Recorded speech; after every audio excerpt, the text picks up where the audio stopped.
Hello बच्चों, स्वागत है आप सभी का हमारे YouTube channel commerce world Hazaribagh में। आज हम आपके लिए लेकर आए हैं फिजिक्स का रिवीजन क्लास, जो इसके पहले हम लोग क्लास में देख चुके हैं। हम लोग का 2 चैप्टर का कंप्लीट हो गया है इंपॉर्टेंट क्वेश्चंस। आज हम लोग तीसरा यूनिट मतलब मैग्नेटिक इफेक्ट ऑफ करंट और इसी का एक भाग है मैग्नेटिज्म एंड मैटर, इन दोनों का इंपॉर्टेंट क्वेश्चंस देखने जा रहे हैं। अभी तक आपने अगर चैनल को सब्सक्राइब नहीं किया, सब्सक्राइब कर लें और अगर वीडियो अच्छा लगता है तो ज़रूर अपने दोस्तों को साथ शेयर करें। फिजिक्स का एग्जाम आने वाला है और उसी के लिए हम लोग यहाँ पर इंपॉर्टेंट क्वेश्चंस का पीडीएफ आपके लिए लेकर आए हैं। सभी को गुड इवनिंग। देखिए, कमेंट में बच्चे आपसे मेरा यही रिक्वेस्ट है कि आप अच्छे क्वेश्चंस पूछें, इधर उधर की बातें ना करें। जो एग्जाम से रिलेटेड बात है, जो क्वेश्चंस है, वही यहाँ पर हम लोग अभी डिस्कस करेंगे। तो चलिए देखते हैं। सबसे पहले आ रहा है MCQ question, multiple choice questions. आप जानते हैं आपका 25 क्वेश्चन आएगा फाइनल एग्जाम में।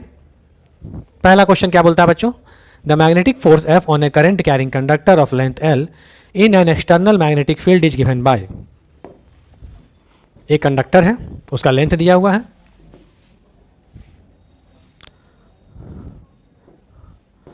कंडक्टर का लेंथ L आपको दिया हुआ है, ठीक है। इसको रखा गया है मैग्नेटिक फील्ड में और इससे करंट पास हो रहा है I। मैग्नेटिक फील्ड में इसको रखा गया है, तो कितना मैग्नेटिक फोर्स ये अपने ऊपर एग्जर्ट करेगा, मतलब कि महसूस करेगा, यही आपसे यहाँ पर क्वेश्चन पूछ रहा है। तो इसका डायरेक्ट फार्मूला होता है F बराबर I L क्रॉस B। ये इतना मैग्नेटिक फोर्स अपने ऊपर महसूस करेगा वो कंडक्टर। F डिनोट करता है फोर्स को, I से करंट, L डिनोट करता है लेंथ ऑफ द कंडक्टर और B जो यहाँ पर वेक्टर के रूप में है, ये मैग्नेटिक फील्ड को डिनोट कर रहा है यहाँ पर, ठीक है।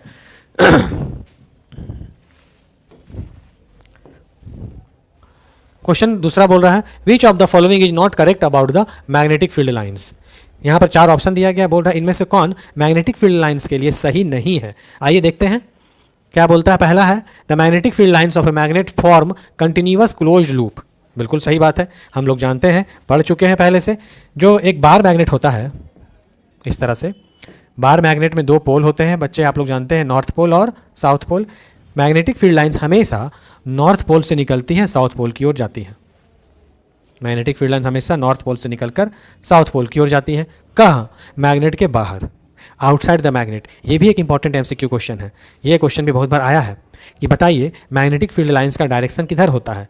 आउटसाइड द मैग्नेट, और कभी कभी पूछता है इनसाइड द मैग्नेट। तो अगर आपसे पूछेगा बच्चों आउटसाइड द मैग्नेट तो आप लिखेंगे नॉर्थ टू साउथ पोल, और अगर आपसे पूछ देगा इनसाइड द मैग्नेट तो आप बोलेंगे साउथ से नॉर्थ। ये देखिए एरो यहाँ पर डायरेक्शन को डिनोट कर रहा है, जो एरो से आप देख सकते हैं, समझ रहे हैं। सभी को गुड इवनिंग। पप्पू, सोनम, आप क्लास को अपने दोस्तों के साथ भी शेयर कर सकते हैं बच्चों। अपने फेवरेट स्टूडेंट्स जो आपके सहपाठी हैं, मित्र हैं, उनको बताइए कि अभी यूट्यूब में हमारे इंस्टीट्यूट के द्वारा फ्री क्लासेस चल रहा है। आप इसका पूरा फ़ायदा उठाकर अपने मार्क्स को ज़्यादा से ज़्यादा ला सकते हैं। और मेरा ये वादा है आपसे, जो क्वेश्चन हम आपको बता रहे हैं, जो प्रीवियस ईयर क्वेश्चन यहाँ पर रिविजन किया जा रहा है, इससे आपके फाइनल एग्जाम में जरूर क्वेश्चन आएंगे, ठीक है।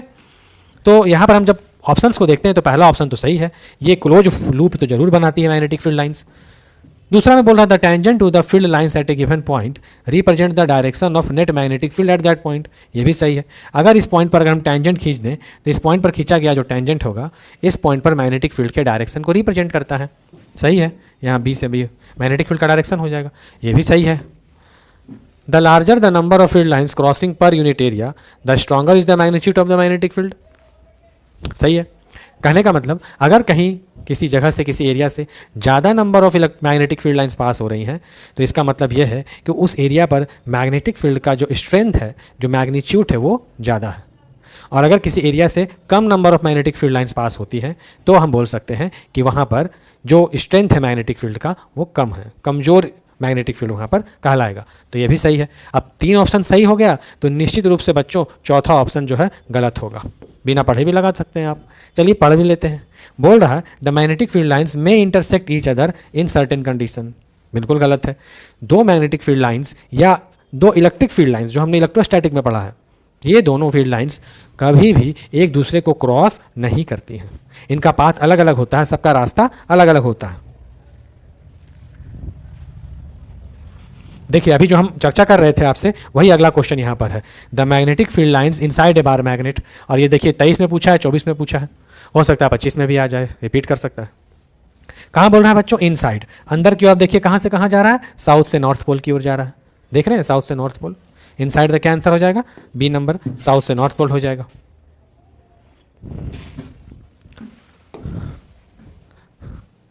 ये 14 नंबर क्वेश्चन जो दिया है यहाँ पर, ये इलेक्ट्रोस्टैटिक से क्वेश्चन दे दिया गया है। यहाँ भी इलेक्ट्रोस्टैटिक का क्वेश्चन है।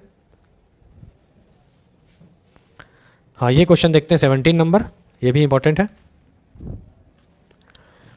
According to Biot Savart law, Biot Savart law क्या था? ये लॉ हमें बताता है किसी करंट कैरिंग कंडक्टर के किसी एक बिंदु पर कितना मैग्नेटिक फील्ड का मैग्नीट्यूड होगा। ये हमें बताता है कौन? Biot-Savart law. इस तरह का हमने डायग्राम देखा है। ऐसे वायर रहता है, करंट इससे आई पास कर रहा है, चारों तरफ मैग्नेटिक फील्ड बनेगा। तो इस पॉइंट पर जो मैग्नेटिक फील्ड का मैग्नीट्यूड होगा बी,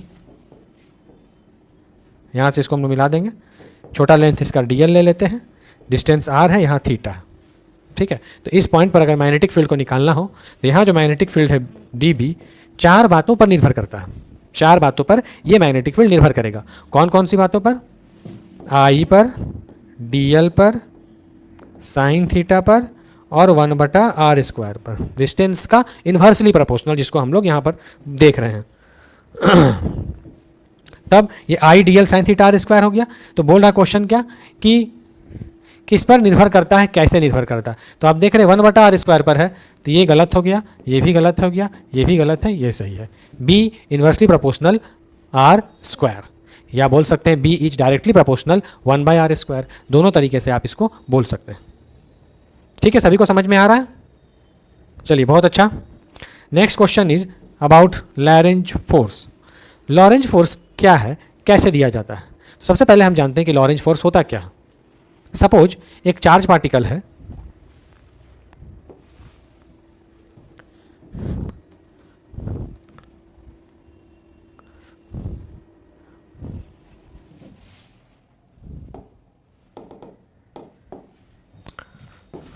सपोज दैट एक चार्ज पार्टिकल है, चार्ज इसका Q है, ठीक है। ये मूव कर रहा है एक ऐसे फील्ड में जहां इलेक्ट्रिक, एक ऐसे रीजन में जा रहा है जहां इलेक्ट्रिक फील्ड और मैग्नेटिक फील्ड दोनों फील्ड मौजूद है। तब होगा क्या? तब इस चार्ज पार्टिकल के ऊपर 2 तरह का फोर्स लगेगा, एक इलेक्ट्रिक फोर्स और दूसरा मैग्नेटिक फोर्स। इन दोनों फोर्स को जब कंबाइन कर देंगे तब उसको हम लोग मिलाकर बोलते हैं लॉरेंज फोर्स। ई हो गया, डिनोट कर रहा है इलेक्ट्रिक फील्ड को, बी डिनोट करेगा मैग्नेटिक फील्ड को, ठीक। अब ये दोनों फील्ड एक ही रीजन में मौजूद हैं, तो चार्ज पार्टिकल अगर वहाँ से क्रॉस करेगा तो उस पार्टिकल पर दोनों तरह के फोर्स लगेंगे। पहला हो जाएगा इलेक्ट्रिक फोर्स, टोटल फोर्स जो होगा वो हो जाएगा electric force Fe plus Fb, या Fm लिखिए मैग्नेटिक के लिए। अब दोनों का फार्मूला लिख दीजिए, आंसर आ जाएगा। इलेक्ट्रिक फोर्स का फार्मूला क्या होता है? हम लोग पढ़े हैं इलेक्ट्रोस्टैटिक में, E = होता है F/Q। इलेक्ट्रिक फील्ड बराबर फोर्स पर यूनिट चार्ज। तो यहाँ से अगर क्रॉस मल्टीप्लाई करेंगे तो हमें पता चलेगा क्या निकलेगा, QE। तो ये निकल गया इलेक्ट्रिक फोर्स QE प्लस, अब हमको निकालना है मैग्नेटिक फोर्स। तो एक चार्ज पार्टिकल अगर मैग्नेटिक फील्ड में जा रहा है तो उस चार्ज पार्टिकल पर कितना फोर्स लगता है, इसका फॉर्मूला होता है बच्चों F बराबर Q V क्रॉस V। इसको आप यहाँ पुट कर दीजिए, Q V क्रॉस V। अब यहाँ से आप देखते हैं कि Q कॉमन आ सकता है, बाहर बाहर निकाल देंगे, E plus V cross V। ये जो फोर्स आया, इसी फोर्स को हम लोग बोलते हैं लॉरेंज फोर्स। ठीक है, सभी को समझ में आ रहा है? यही जो फोर्स है इसको बोलते हैं लॉरेंज फोर्स। यही ऑप्शन देखिएगा वहाँ पर आपको मिलेगा देखने को, का डी नंबर होगा option, QE plus V cross V। देखिए यहाँ पर B क्रॉस V लिखा हुआ है, ध्यान दीजिएगा, ये वाला गलत हो जाएगा, ये सही आंसर है। एग्जामिनेशन में क्या होता है ना, एक ही जैसे बहुत सारे ऑप्शन मिलते जुलते होते हैं एक दूसरे से, तो आपको वहाँ पर बहुत ही विशेष सावधानी से आंसर में टिक लगाना है। हड़बड़ में गड़बड़ होता है, आप जानते हैं, और हड़बड़ का काम हमेशा गड़बड़ हो जाता है। आप सही आंसर जानते हैं लेकिन हड़बड़ी में आप गलत कर देते हैं, इसीलिए आपको अपनी आंखें खोल कर और बहुत ध्यान से आंसर को टिक आउट करना है। देखिए तो ये दोनों आंसर जो ऑप्शन यहाँ दिया है कितना मिलता जुलता लग रहा है, E plus B cross V, E plus V cross V। तो सही कौन सा है? V क्रॉस V, ये डी नंबर। 19 नंबर क्वेश्चन बोलता है ए करंट कैरिंग वायर प्रोड्यूसेस, एक वायर है उसमें करंट पास हो रहा है,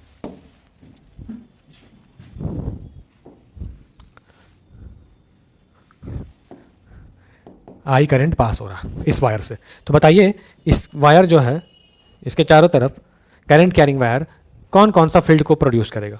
तो only electric field, only magnetic field, both electric and magnetic field, none of this. तो हम जानते हैं किसी करंट कैरिंग कंडक्टर से अगर करंट पास हो रहा है तो उसमें दोनों तरह के फील्ड मौजूद होते हैं, इलेक्ट्रिक फील्ड और मैग्नेटिक फील्ड। यही क्वेश्चन अगर आपसे पूछता कि एक चार्ज स्टेशनरी पोजीशन पर है, रखा हुआ है किसी बिंदु पर, कोई चार्ज यहाँ पर Q नाम का रखा हुआ है, रेस्ट पोजीशन पर है, तब ये अपने चारों ओर कौन सा फील्ड मौजूद बनाएगा? तब आपका आंसर हो जाएगा इलेक्ट्रिक फील्ड, जो हम लोग इलेक्ट्रोस्टैटिक में पढ़े थे। इलेक्ट्रिक फील्ड ये चार्ज प्रोड्यूस करेगा। कौन सा चार्ज? स्टेशनरी चार्ज, रुका हुआ चार्ज।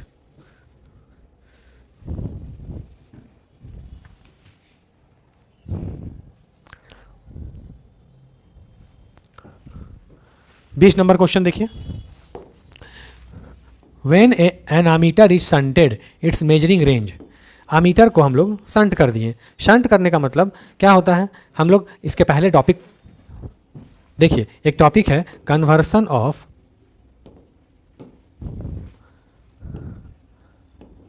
Galvanometer into ammeter. हम लोग को बदलना है गैल्वेनोमीटर को, कहाँ बदलना है? आमीटर में। ठीक, यह हम लोग एक और टॉपिक देखते हैं इसमें, conversion of galvanometer into volt meter. अर्थात गैल्वेनोमीटर को कैसे आप आमीटर में बदलिएगा और गैल्वेनोमीटर को कैसे आप वोल्ट मीटर में बदलिएगा, यही पूछता है। तो जब हम लोग आमीटर में बदलते हैं तो गैल्वेनोमीटर में एक स्मॉल वैल्यू का रेजिस्टेंस को ऐड करना पड़ता है, एक बहुत ही छोटे रेजिस्टेंस को जिसका मैग्नीट्यूड बहुत ही कम है, स्मॉल वैल्यू रेजिस्टेंस को हम लोग को ऐड करना पड़ता है। और इसी स्मॉल वैल्यू रेजिस्टेंस को हम लोग किस नाम से जानते हैं बच्चों? शंट। इसी नाम से जानते हैं शंट। एक छोटा सा रेजिस्टेंस होता है जिसका मैग्नीट्यूड बहुत ही कम होता है।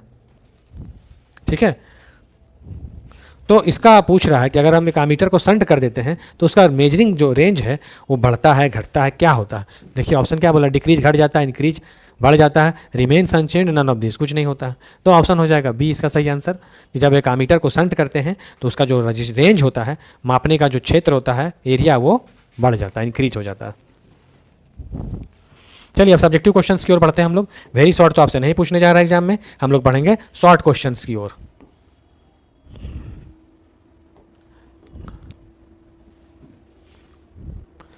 वेरी शॉर्ट 2 मार्क्स का क्वेश्चन है, ये आपको नहीं पढ़ना है, आपको पढ़ना है 3 मार्क्स वाले क्वेश्चन। ठीक है,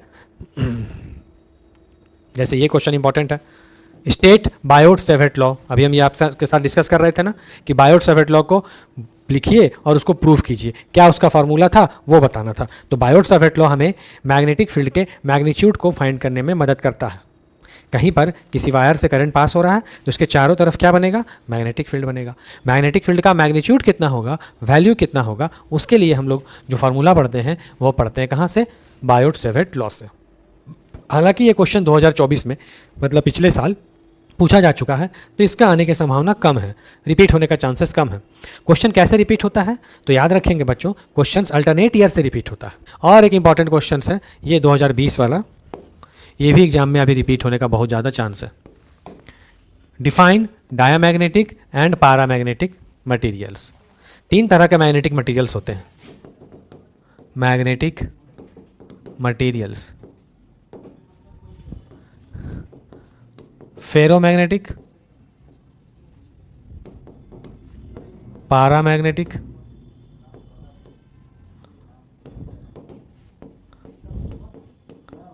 डायामैग्नेटिक। ये 3 तरह के मैग्नेटिक मटेरियल्स होते हैं। इनमें सबका प्रॉपर्टी अलग अलग होता है। जो बहुत अच्छे मैग्नेटिक मटेरियल्स होते हैं, जो सुपर क्वालिटी के होते हैं, बढ़िया होते हैं, उनको हम लोग बोलते हैं फेरोमैग्नेटिक सबस्टांस, जिनमें मैग्नेटिक प्रॉपर्टी बहुत ही ज़्यादा पाई जाती है। ठीक, इनको ईजिली मैग्नेटाइज किया जा सकता है, या बोल सकते हैं कि मैग्नेट ही होते हैं। इनसे लो क्वालिटी का जो होता है पैरामैग्नेटिक सबस्टांस होता है, और सबसे कम जिसमें मैग्नेटिक प्रॉपर्टी नहीं के बराबर पाए जाते हैं उनको हम लोग बोलते हैं बच्चों डायमैग्नेटिक सबस्टांस। ये जो टॉपिक है ये आपको मैग्नेटिज्म, मतलब इस यूनिट के अंतिम दूसरे भाग से ये क्वेश्चन पूछा गया है। ये जो यूनिट नंबर 3 अभी हम लोग पढ़ रहे हैं, जिसका क्लास अभी चल रहा है, उसका 2 भाग है। एक है मैग्नेटिक इफेक्ट ऑफ करंट, पहला भाग, जिसमें हम लोग Biot Savart law, Ampere circuital law, moving coil galvanometer, ये सब टॉपिक को पढ़ते हैं। सेकेंड पार्ट में हम लोग मैग्नेट के बारे में पढ़ते हैं। ठीक है, मैग्नेट का क्या प्रॉपर्टी है, मैग्नेटिक मटेरियल्स कौन कौन से हैं, अर्थ एलिमेंट्स कौन कौन से हैं, ठीक, इनके बारे में डिस्कस करते हैं हम लोग सेकंड पार्ट में। तो ये जो मैग्नेटिक मटेरियल्स मैंने आपको तीन ही बस समझाया, इसमें सबसे ज़्यादा मैग्नेटिक गुण पाया जाता है, इसमें कम और इसमें बिल्कुल ही कम, नहीं के बराबर। इसका एग्जाम्पल है आयरन, निकेल और कोबाल्ट, जो कि फुल्ली मैग्नेटिक मटेरियल्स में आते हैं। इनमें मैग्नेटिक प्रॉपर्टी बहुत ही ज़्यादा पाई जाती है, इनको आसानी से मैग्नेटाइज किया जा सकता है। ठीक है, वही अंतर पूछ रहा है कि क्या क्या अंतर है। डायमैग्नेटिक के बारे में देखिए क्या लिखा हुआ, यहाँ से आपको आंसर नहीं देखना। आपको पहले भी मैंने वीडियो क्लास में समझाया था कि आप जब भी आंसर देखेंगे तो मेरा जो नोट्स दिया हुआ है, नोट्स से आप पढ़ेंगे।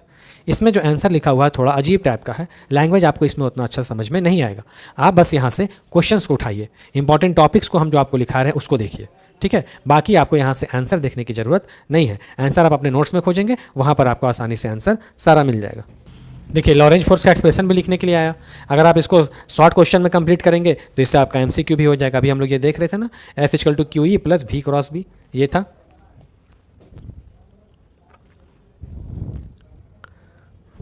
बस यही तो इसका शॉर्ट क्वेश्चंस में यही आता है। अब हम लोग आगे बढ़ते हैं इसका लॉन्ग क्वेश्चंस की ओर। देखिए यहाँ लॉन्ग क्वेश्चंस यहाँ से शुरू हो रहा है, लॉन्ग आंसर टाइप क्वेश्चन देख रहे हैं। पहला क्वेश्चन वही स्टेट बायोट सावर्ट लॉ है, जो भी हम लोग डिस्कस किए हैं, जिसका फार्मूला क्या था, स्टेट बायोट सावर्ट लॉ का formula dB = KI/dl sin θ/r²। ये यहाँ पर K कांस्टेंट है, वेयर K = होता है μ0/4π। ये कांस्टेंट है, इसको यहाँ पर पुट कर सकते हैं तो बन जाएगा dB = μ0/4π I/dl sin θ/r²। ये है बायोट सावर्ट लॉ का फार्मूला। इस फार्मूला का यूज करते हुए देखिए क्या लिखा है, use it to obtain the intensity of magnetic field at a point due to long straight current carrying wire. एक लंबा वायर है और उस लंबे वायर में करंट पास कर रहा है, उसके कारण जो मैग्नेटिक फील्ड बन रहा है, उसका मैग्नेटिक फील्ड का मैग्नीट्यूड आपको, उसका परिमाण, उसका वैल्यू पता करना है।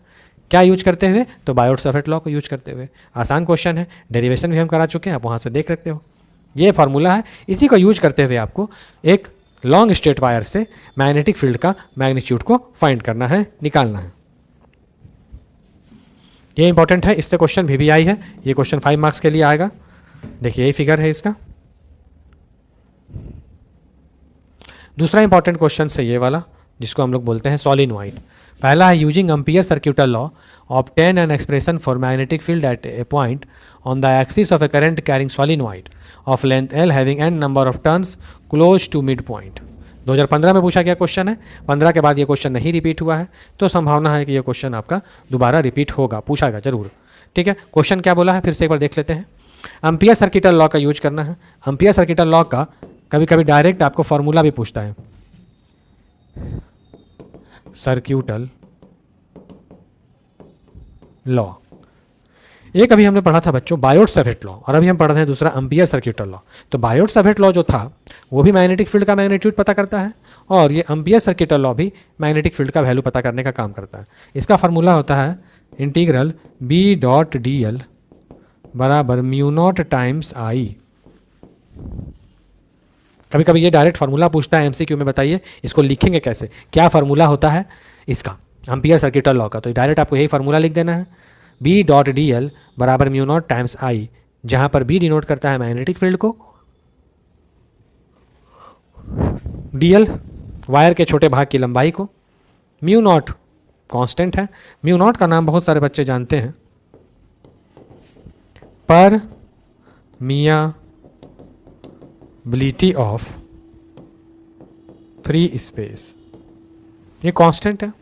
पर मियाबिलिटी ऑफ फ्री स्पेस इसका नाम है। आई तो आप पहचानते हैं, आई से होता है करंट। तो ये हम लोगों को फाइंड करना है सोलिनॉइड का मैग्नेटिक फील्ड। सोलिनॉइड क्या आता है, एक नया वर्ड आ गया यहाँ पर, देखिए सोलिनॉइड।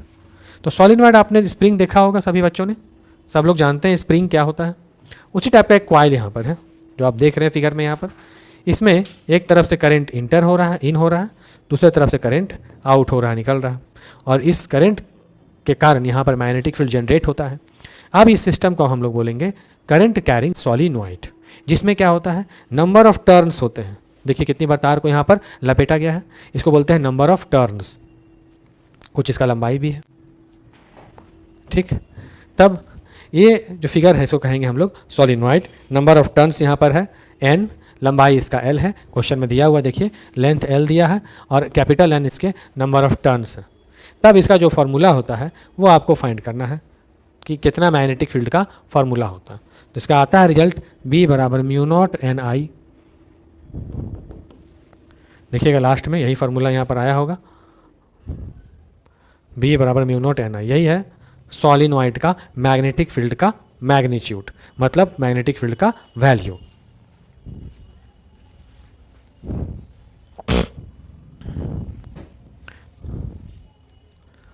साइक्लोट्रॉन आपको नहीं पढ़ना था सिलेबस में, वो नहीं आएगा।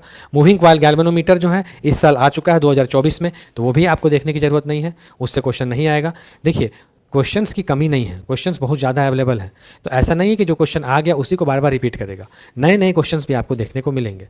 हालांकि अगर आप इन सब क्वेश्चंस का प्रैक्टिस करके जाते हैं एग्जाम में तो आपको बहुत ज़्यादा बेनिफिट होगा, आपका बहुत ज़्यादा क्वेश्चंस इससे पकड़ाने वाला है।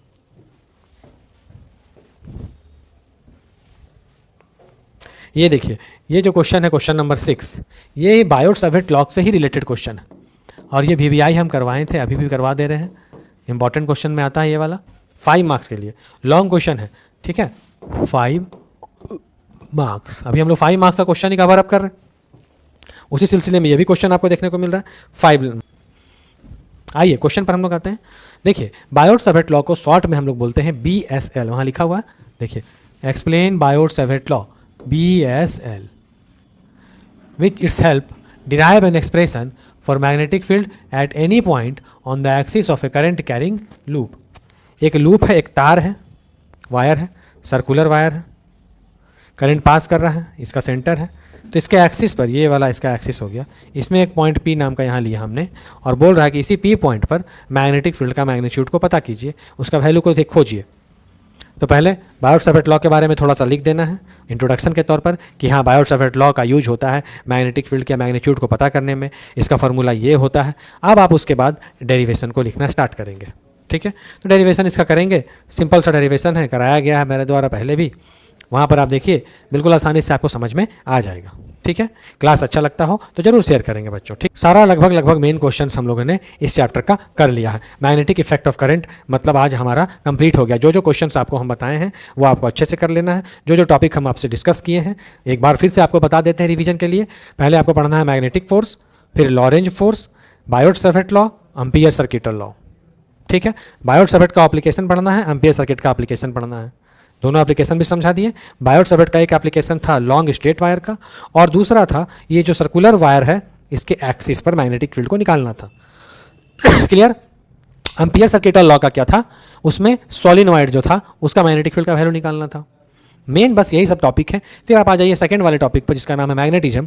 मैग्नेटिज्म में बच्चों आपसे पूछेगा फेरो, पारा और डाई के बारे में, मैग्नेटिक फील्ड लाइंस की प्रॉपर्टी से क्वेश्चन आ सकता है। और इसमें एक चीज़ और टॉपिक आता है कि मैग्नेट का कितना टाइप्स होते हैं, मैग्नेटिक डायपोल को डिफाइन कीजिए, उसका यूनिट लिखिए। और कभी कभी मैग्नेटिक डायपोल के कारण एक्सियल लाइन पर मैग्नेटिक फील्ड का वैल्यू और उसी मैग्नेटिक डायपोल के कारण इक्वेटोरियल लाइन पर मैग्नेटिक फील्ड का वैल्यू जैसा इलेक्ट्रोस्टैटिक में था सेम वही चीज़ यहाँ पर भी रिपीट होता है, तो इस बात का ध्यान देंगे। मैग्नेटिक एलिमेंट्स ऑफ अर्थ भी आप देख लेंगे, मैग्नेटिक इंक्लाइनेशन, मैग्नेटिक डिक्लाइनेशन और horizontal component of earth magnetic field, 3 element थे, इन तीनों को भी आप कंप्लीट कर लेंगे, बस आपका ये चैप्टर फिनिश हो जाएगा। इससे ज़्यादा आपको इसमें नहीं पढ़ना, ठीक है। तो आशा है आपको आज का वीडियो जरूर पसंद आया होगा, अच्छा लगा होगा। अपने दोस्तों के साथ शेयर कीजिए, ज़्यादा से ज़्यादा तक शेयर कीजिए। फिर हम लोग कल क्लास में मिलेंगे एक नए चैप्टर के साथ, और भी बहुत VVI क्वेश्चंस आपको हम बताएंगे। फिर हम लोग कल मिलते हैं। Thank you for watching this video. सभी को बहुत बहुत धन्यवाद। किन्हीं को कुछ पूछना है तो क्वेश्चन पूछ सकते हैं कमेंट बॉक्स में, अभी हम आपको रिप्लाई भी करेंगे। पूछिए क्वेश्चन, किन्हीं को कुछ पूछना है तो।